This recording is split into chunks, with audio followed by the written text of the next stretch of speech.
Pride is about unearthing shame and telling it to f*** off.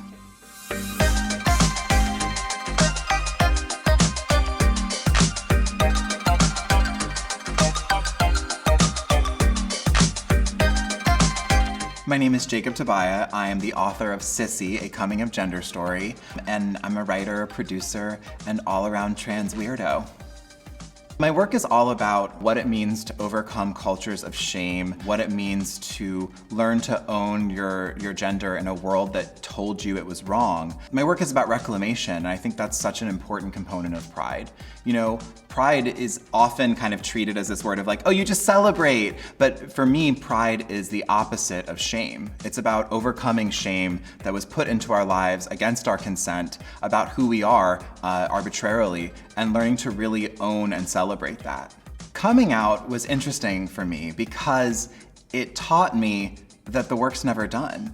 You know, I came out as gay when I was a teenager because it was sort of the best language I had. And I was like, okay, done now. And then I had to kind of come out as an activist, right? That I wasn't just gonna be like dating boys, but I was gonna be talking about that and politicizing that.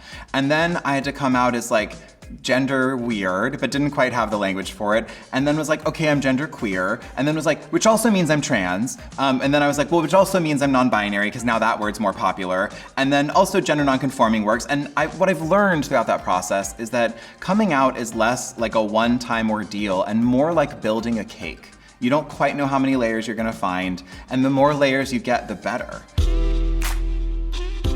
If I had my own Pride float, it would probably be like a conceptual art piece, and I feel like it would be just me and Iris Apfel and Alok, and we would just continually put on bangles, as many bangles as we possibly could, and we'd throw bangles out into the crowd, and we'd put on as many like big chunky jewels as we could, and we'd throw them out to the crowd, and it would just be like a combination of all of our closets moving in real time, and we'd play dress up along the entire parade route. All I ever really want to do as a human is play dress up. That's what Pride is all about to me. The reason I love Pride these days is the outfits, you know? Like, that's the real beauty of Pride, is that everyone's like, gives themselves permission to wear that thing that they think might be too much for every day, and they bring it out into the world. So my other message about Pride is that one silly outfit that you think you can only wear during Pride season, wear it in October.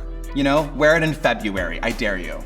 I really admire both Sylvia Rivera and also Flawless Sabrina.